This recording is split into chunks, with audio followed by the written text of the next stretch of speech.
Apalagi setelah beliau dapat wahyu, beban beliau bukan lagi keluarganya sekarang, beban beliau adalah umatnya. Yang diurus oleh Nabi bukan lagi keluarga sekarang setelah dapat wahyu, umat. Dan umat di sini lintas nasionalisme. Ada yang datang dari Persia namanya Salman Al-Farisi, ada yang datang dari Romawi namanya Suhaib Ar-Rumi. Ada banyak sahabat-sahabat yang lintas kabilah, bukan hanya orang Quraisy. Ada yang datang dari Yaman, termasuk Sumayyah dengan Yasir, keluarga yang pertama syahid dalam Islam. Ini dari Yaman. Kemudian pindah lagi ke Madinah yang bukan orang-orang Quraisy. Di sana ada Bani Mudhar dari kabilah Aus dan Khazraj. Nanti berkembang lagi sampai ke Asia, Eropa dan seterusnya. Inilah bebannya Rasulullah SAW. Sehingga Allah menyebutnya dengan istilah rahmatan lil alamin. Rahmah. Tahu arti rahmah? Rahmah itu kasih sayang. Maksud kasih sayang, memberi sayang. Kasih sayang, bukan minta disayangi. Jadi kalau kita mau berkasih sayang, ya kasih sayangnya. Jangan sayangi saya dong, itu bukan kasih sayang, namanya terima sayang. Bukan kasih sayang, terima sayang, minta sayang. Itu namanya bukan rahmah, bukan mawaddah. Yang namanya rahmah, kasih sayangnya. Kalau kita nggak punya sayang, berarti kita nggak punya rahmah. Apa bentuk sayang kita? Perhatian. Apa bentuk sayang kita? Perasaan. Apa bentuk sayang kita? Dengan harta. Itu sayangnya. Dan Nabi, wa ma arsalnaka illa rahmatan lil alamin. Tidaklah kami mengutus engkau Muhammad kecuali untuk menjadi kasih sayang kepada alamin. Arti rahmah dalam tafsiran yang lebih luas, menyelesaikan hajat manusia seluruh alam. Seluruh alam. Itulah kenapa Nabi Muhammad menjadi orang yang paling mulia. Karena yang diambil bebannya itu bukan satu keluarga Khadijah. Bebannya itu bukan satu kota Makkah. Bebannya itu bukan cuma orang Arab. Alamin. Sehingga Allah mengatakan, wa rafa'na laka dzikrak. Kami angkat engkau menjadi manusia yang paling mulia. Karena beban yang diambilnya paling berat. Apa beban Nabi? Apakah cuma ceramah? Enggak cuma ceramah. Kalau cuma ceramah gampang. Saya pernah menjadi penceramah dan saya pernah menjadi programmer dalam dakwah. 8 tahun saya ceramah di Bandung, gampang banget. Dan kalau mau nyaman jadi ustadz, mending saya jadi penceramah aja, gampang banget. Diundang-undang, ustadz mau dijemput? Ya jemput dong, jemput. Ya, ustadz kan dijemput, jarang kita jalan sendiri, seringnya dijemput. Dan karena dia pengen memuliakan kita, dia cari di tempat itu siapa yang punya mobil paling bagus untuk menjemput ustadz. Kalau di kampung, cari siapa yang punya mobil baru yang tahun misalnya 2018 lah, kalau nggak ada 2019. Saya punya, ya udah pinjam ya untuk jemput ustadz. Oh boleh saya senang, jemput. Kalau perlu yang punya mobilnya sekaligus jadi supirnya, jemput ustadz. Enak jadi penceramah. Jemput, tunggu di depan rumah, nggak langsung ketok. Kenapa? Nggak enak mau ngetok, biar ustadznya santai aja. Ustadznya keluar dibukain pintu. Terserah mau duduk di depan, duduk di tengah. Kalau ustadznya duduk di tengah, nggak ada yang di sebelahnya, kosong. Mau goler-goler, mau jungkir balik, bebas. Ustadz. Saya pernah ngalamin masa kayak gitu. 8 tahun, mudah banget, diundang-undang. Semua wajah tersenyum, nggak ada yang cemberut, namanya juga ustadz. Selamat datang ustadz, alhamdulillah bisa ketemu sama ustadz, silakan. Duduk dikasih makanan yang paling baik. Dihidangkan segala macam, minuman aja 5 jenis. Sampai bingung nih mana yang mau diminum, ustadz mau apa? Kadang-kadang beberapa teman-teman panitia yang sangat udah pro banget nanya, ustadz itu nanya ke asisten lah atau siapa manajemen, kalau dia punya manajemen, ustadz tuh sukanya makanan apa? Disediakan makanan kesukaan ustadz. Kalau ke Bandung ustadz senangnya makan apa? Disediakan makanan khas Bandung kesukaannya ustadz. Dicari dari restoran terbaik yang ada di kota itu. Ini perlakuan terhadap ustadz, nyaman banget kalau ceramah tuh. Ceramah berapa lama? Terserah ustadz. Kalau lagi mood 3 jam, kalau enggak lagi mood 45 menit. Ustadz kok ceramahnya cuma sebentar? Saya lelah sekali. Oh enggak apa-apa ustadz, istirahat ya ustadz, sehat terus ya ustadz, doain. Pulang dianterin, maaf dikasih amplop, transport segala macam. Kadang-kadang wah ngasihnya cukup untuk 2 bulan makan. Masya Allah enak. Kalau cuman yang disebut dengan rahmatil alamin itu cuman ceramah, itu bukan rahmatil alamin. Walaupun itu salah satu kebaikan. Tapi kemudian setelah 8 tahun saya berdakwah dengan ceramah, saya mengubah konsep dakwah saya menjadi programmer. Memprogram masjid. Al-Latif. Saya ngomong dengan Pak Iman beri saya kesempatan memprogram Al-Latif. Bikin gerakan, bikin dakwah. Bukan masjid yang memprogram, kemudian Ustadz mengisi. Itu salah. Menurut saya, keliru kalau masjid membuat program, Ustadz cuma mengisi program itu. Keliru. Ustadz yang program, masjid fasilitasi, nanti insya Allah akan berkah. Alhamdulillah Pak Iman, Ketua DKM Al-Latif sepakat. Ya udah Ustadz silakan, mangga dikasih waktu 2 tahun. Kalau nggak ada perubahan diambil alih. Dalam 2 tahun kita coba program dari awal. Bikin gerakan anak muda, pemuda hijrah lahir waktu itu. Mulai programming, gimana caranya biar masjid rame. Dari yang cuma 20 orang kajian setiap Rabu malam, dari dulu udah Rabu malam. Yang hadir berapa orang? 20 orang. Kalau Persib lagi main, libur. Semua pada nonton. Malah sering lagi libur. Kadang-kadang Persib nggak main. Terus yang main siapa? Yang main Piala Eropa kah, Piala Champion kah, Liga Eropa, Piala Dunia, libur. Akhirnya berkembang pelan-pelan jadi setengah masjid. Satu masjid membludak keluar masjid sampai ke Jalan Cendana. Akhirnya pindahlah ke masjid ini. Kenapa? Karena udah nggak nampung. Nggak enak juga dengan tetangga karena parkirnya kemana-mana. Kan kita pindah ke sini karena Al-Latif nggak nampung. Nah ketika dakwah berubah menjadi programmer, bebannya beda. Udah nggak kayak dulu, enggak beda. Pergi taklim, pergi sendiri. Bahkan berkorban dengan harta sendiri, bareng-bareng dengan teman-teman. Semuanya lelah, kita meeting sampai tengah malam. Emangnya gampang membuat tren hijrah? Nggak mudah teman-teman. Kita harus meeting, mikirin. Sekarang tambah lagi beban yang lain, Barisan Bangun Negeri. Para ustadz berkumpul, bikin gerakan bersama. Kita bikin Barisan Bangun Negeri, dikasih amanah untuk jadi amirnya, mikirin apa yang harus kita lakukan. Program pertama saya bilang less waste, isu lingkungan. Kenapa? Kita pengen jadiin masjid sebagai 911. Tapi pelan-pelan, gak bisa langsung. 911 ini nanti kalau ada masalah di masyarakat, tetangga masjid yang ditelepon masjid. Anak saya sakit, telepon masjid. Ada yang meninggal, telepon masjid. Ada yang pingsan, telepon masjid. Ada yang baru diputusin, telepon masjid. Sampah ini udah darurat. Bandung ini hanya batas deadline penanganan sampah kita kalau kata Pemkot itu sampai 2023. Kalau kita nggak punya alternatif, ini akan jadi masalah besar. Jakarta, saya kemarin ke Jakarta sampai 2022, lebih cepat sedikit daripada Bandung. Artinya mereka hanya bisa menampung sampah sampai 2022. Sisanya kalau nggak ada solusi alternatif, maka akan terjadi masalah besar, tumpuk sampah di depan rumah masing-masing selama nggak usah sebulan, seminggu aja gimana rasanya. Nggak ada yang ngambil sampah di depan rumah kita, seminggu aja. Petugas sampah nggak ngambil sampah di depan kos-kosan, di depan rumah. Sehari telat aja itu udah nggak enak, apalagi seminggu, sebulan, setahun, jadi gimana? 2022, kota-kota besar rata-rata terancam dengan bom waktunya sampah. Kita angkat less waste supaya masjid menjadi salah satu media komunikasi antara Pemprov, Pemkot, pemerintah kepada publik. Kenapa? Soalnya trust publik kepada masjid itu bagus. RT RW bikin program pungut sampah kayak edukasi dan campaign tentang sampah, yang datang sedikit. Kalau RT RW bikin program hari Minggu yuk kita bikin gerakan pungut sampah, sedikit yang datang. Tapi masjid bikin taklim yang datang ribuan, apalagi 2-3 tahun terakhir alhamdulillah luar biasa. Sehingga masjid punya potensi untuk mengkomunikasikan masalah ini kepada publik. Saya ajaklah teman-teman yuk kita bikin isu sampah dimulai dari masjid. Jalan 2 Bandung, Bintaro udah jalan. Next mau kita jalankan di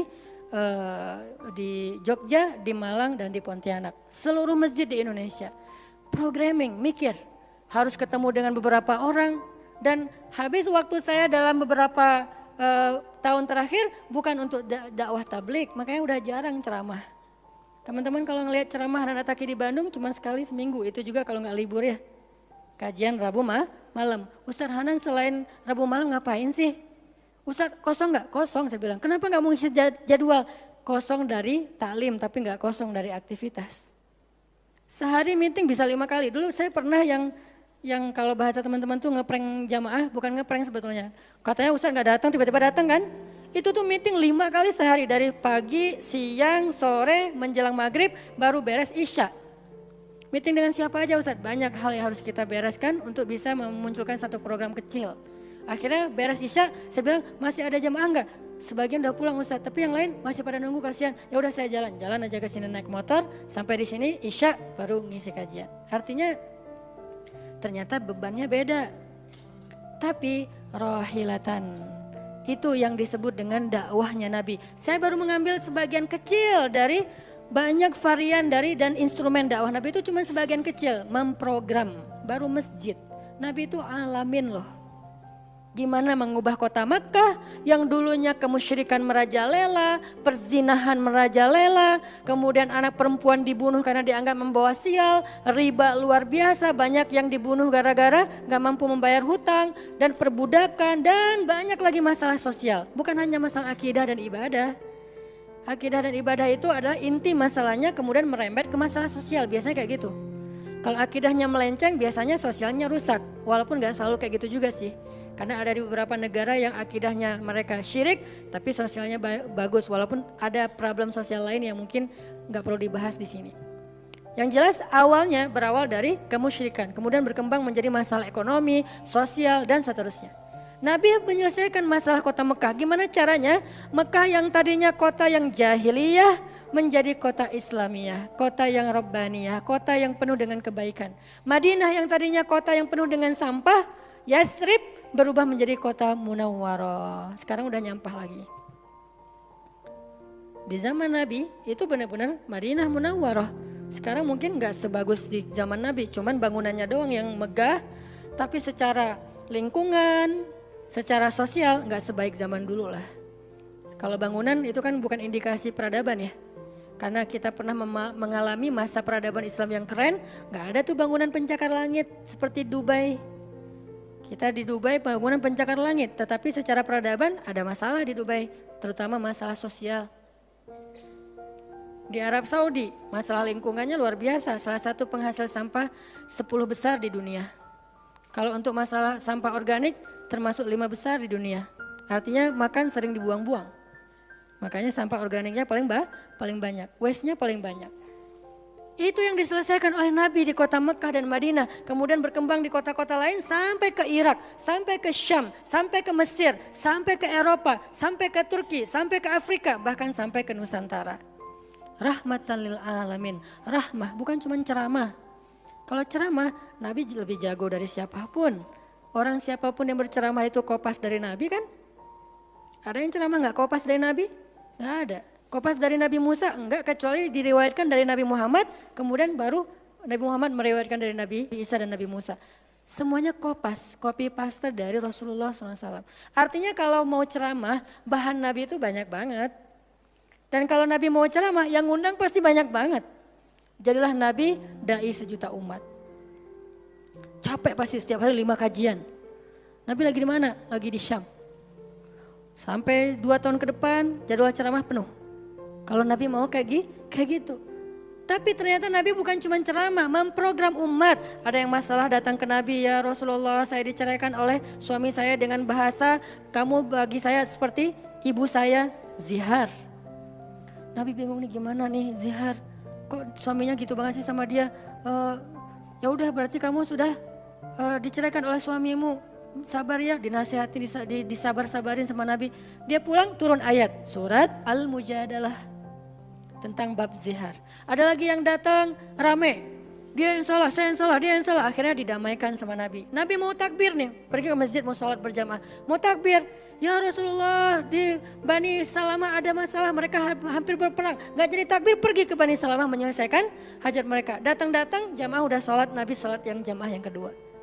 Artinya rahmah, ngambil beban umat. Belum lagi nanti beban umat yang tertindas di antara Bani Israel, di luar negeri, di Yaman, di Syam. Yang Nabi mengutus para sahabat untuk menyelesaikan hajat-hajat mereka. Makanya Nabi mengatakan, siapa yang datang kepada saudaranya untuk menghilangkan masalahnya, maka Allah akan menghilangkan masalah orang ini nanti di akhirat.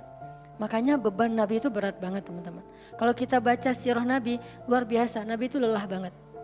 Sampai para sahabat meriwayatkan Nabi itu dulu sebelum dapat wahyu, beliau seger gitu. Setelah dapat wahyu tetap ganteng, tetap keren karena memang aslinya udah dari sononya keren ya. Cuman udah ada guratan lelahnya tuh terasa di wajah beliau. Lelah banget. Sampai Nabi itu pernah sampai Allah bilang gini, "Fala'allaka bakhi'un nafsaka 'ala atharihim." Hampir saja engkau mencelakai dirimu gara-gara mereka. Mas, apa maksudnya? Kok Nabi hampir mencelakai dirinya gara-gara mereka itu maksudnya apa? Saking terbebannya Nabi dengan kondisi umat, hampir-hampir Nabi itu sakit keras, hampir-hampir Nabi itu binasa, celaka, meninggal demi mikirin nasib umat. Kayak gitu banget coba. Itu namanya rohilatan. Kita belum sanggup untuk memikul beban umat sedunia. Makanya minimal kalau kita nggak ngambil beban umat sedunia dengan tangan kita, minimal dengan pikiran kita aja. Kita mikir nggak sih nasib Palestina? Atau kita masih nganggap bahwa itu beda negara? Kalau beda negara oke. Apakah kita memikirkan mereka karena kemanusiaan? Masa kita mau bilang mereka bukan manusia? Kan sama-sama manusia. Harusnya kita merasakan apa yang dia rasakan karena kita sama-sama manusia, punya perasaan yang sama. Kalau kehilangan akan sedih, kalau melihat kezoliman juga enggak akan kuat, kalau dizolimi juga akan sakit. Kita mikir enggak tentang Palestina? Kita mikir enggak nasib Suriah? Kita mikir enggak nasib Rohingya? Kita mikir enggak nasib Yaman? Apakah gara-gara kita mikir tentang mereka lantas kita jadi radikal dan teroris? Sejak kapan kita memikirkan nasib orang yang tertindas tiba-tiba jadi radikal? Apakah orang yang tidak memikirkan orang lain hanya dirinya sendiri berarti orang yang baik? Justru makin banyak kita mikirin nasib mereka, kita makin rohilatan walaupun belum sanggup menyelesaikan hajat mereka, mikir doang. Dengan kita lihat postingan yang terakhir di Idlib, bagaimana anak bayi kehilangan kakinya gara-gara kena bom dari tentara Rusia. Kita belum sanggup ngasih solusi sebagai pribadi maupun sebagai bangsa, belum sanggup. Pertama jaraknya jauh, kedua memang kita juga belum punya kemampuan untuk itu. Tapi kita berharap suatu saat Indonesia ini harus sanggup menyelesaikan masalah dunia. Kenapa? Kita ini punya potensi peradaban, bangsa yang besar. Masa kita mau jadi kerdil terus ngikutin bangsa lain? Kita ini bangsa besar, umat Islam terbesar di dunia. Dan orang Indonesia itu pinter-pinter, profesornya banyak, saintisnya banyak, orang kayanya banyak, keren Indonesia nih. Kenapa Indonesia yang keren kayak gini cuma ngurus diri sendiri aja nggak bisa? Harusnya ngurus dunia bukan ngurus diri sendiri. Itulah Islam yang sebenarnya. Kita ngurus Rohingya, gimana caranya Rohingya punya tempat tinggal. Kita urus Suriah, kita urus Palestina. Lalu apakah kita memikirkan tetangga kita? Teman-teman lihat deh, salah satu yang mungkin proyek kecil lah. Ini karena yang saya tahu, karena istri sendiri yang ngerjain. Lihat rumah teduh sahabat Iin. Setiap harinya ada yang meninggal dengan kanker ovarium yang gede banget, ada yang kanker yang dulu yang saya bawa Ustadz Abdul Somad keliling di Bandung tuh, seorang anak muda yang udah meninggal, seminggu setelah Ustadz Abdul Somad mengunjungi dia, Rian namanya, meninggal dunia. Alhamdulillah dia sempat ketemu dengan Ustadz Abdul Somad, sempat dinasehati, mudah-mudahan di akhir hayatnya dia setelah dapat nasihat dari UAS, dia jadi sabar, jadi balik lagi ke Allah sehingga husnul khatimah. Datang kita ketemu dengan Rian. Habis ininya. Gara-gara apa? Gara-gara pernah kecelakaan di laut, terus jadi kayak kanker kulit, luar biasa. Itu parah banget. Dan itu enggak satu kasus, banyak. Di Jawa Barat aja udah banyak banget, apalagi Indonesia. Apakah kita mau mengambil beban itu? Atau kita bahkan melihat juga enggak mau karena ngerasa enggak kuat, enggak berani. Terus kapan kita kuatnya? Kalau kita enggak kuat namanya bukan rohilah. Yang namanya rohilah itu harus kuat. Dikuat-kuatin kalaupun enggak kuat. Sudah seberat apa beban yang kita ambil selain, dan itu nggak bisa bahasanya diambil sebagian dibuang sebagian yang lain, enggak. Minimal kalau yang di dekat kita mengambil bebannya sampai menyelesaikan hajatnya dengan harta, mungkin dengan skill, dengan network, dengan minimal dengan sosial media kita repost, ya ada yang bisa bantu ini enggak. Kalau yang di luar negeri karena kita nggak sanggup menyelesaikan, minimal dengan pikiran dan doa. Kasihan ya mereka, doain terus karena doa kita itu ngaruh. Jangan berpikir mendoakan mereka itu nggak ngaruh itu. Mempercepat datangnya pertolongan Allah. Minimal dengan doa kita, Allah kuatkan hati mereka. Minimal. Dengan doa kita, Allah kuatkan hati saudara kita di Yaman, yang kelaparan di Syam, di Palestina, di Rohingya, di Turkistan, yang masih dalam campnya orang-orang komunis. Minimal doa kita menguatkan hati mereka, kan berarti membantu. Ada orang yang ketika dapat musibah, kita datang nggak bisa ngasih solusi. Tapi begitu kita nasihati lalu kita doakan, itu udah membantu dia, minimal hatinya jadi lapang.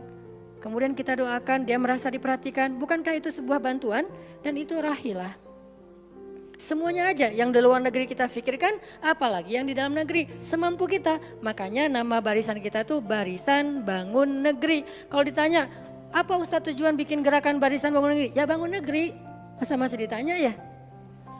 Karena masih ada yang nanya, ngapain sih itu ustadz-ustadz ngumpul mau bangun negeri? Itu udah jelas dari namanya juga. Terus santrinya ngapain? Namanya Santri Bangun Negeri. Ustadznya Barisan Bangun Negeri, ada 2 nama. Para guru, saya pelan-pelan pengen ngumpulin para guru-guru yang seleting. Supaya kita barengan, ngumpulin pelan-pelan. Namanya Barisan Bangun Negeri. Nanti teman-teman yang ngikutin para guru, para santri, namanya Santri Bangun Negeri.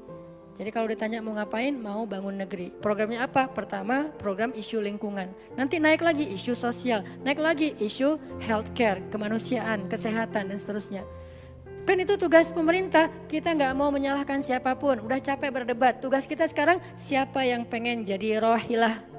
Itu yang dilakukan para guru kita sekarang teman-teman di Barisan Bangun Negeri. Mikir, kemarin saya 40 jam nggak tidur. Dari Bandung ke Jogja, di Jogja ada acara, udah beres acara kita ada meeting yang penting banget yang bikin saya sesak sampai sekarang. Itu ada diskusi yang saya tidak bisa sampaikan ke publik, itu diskusi dari jam 11 malam sampai jam setengah 4 subuh. Kenapa diskusinya sampai malam Ustaz? Karena besok kita semuanya udah pada bubar, udah pada pulang masing-masing ke negerinya sehingga nggak sempat ketemu. Ketemunya kita cuman malam Selasa subuh pesawatnya udah mulai ada yang pesawat jam 5, jam 6, jam 7. Jadi malam itu harus kita selesaikan meeting kita. Meeting lah kita sampai jam setengah 4 subuh. Beres meeting langsung ke bandara. Saya dengan salah satu ustadz ke bandara berdua naik flightnya pas bareng. Belum selesai tadi meetingnya, meeting lagi di pesawat. Dari Jogja ke Jakarta. Di Jakarta saya ketemu dengan beberapa teman-teman yang pengen mendukung program pesantren yang sedang kita dari setahun yang lalu ingin kita buat, tapi juga belum cukup untuk membebaskan lahan karena kita butuh 15 M membebaskan lahan. Alhamdulillah udah terkumpul sekitar 2 M, masih jauh dari target. Baru membebaskan lahan, belum membangun. Akhirnya bahasa istri saya ngamen di Jakarta dari pagi, siang, sore, malam. Malam pulang. Di kereta juga diskusi lagi sama istri karena ada beberapa program yang harus kita bereskan. Sampai rumah jam 12 malam, jadi 1 hari setengah. Hampir 2 kali 24 jam, baru istirahat. Itu kalau programming, beda dengan ceramah. Diundang ke Jogja, Ustadz ceramahnya di Jogja, oke jam berapa?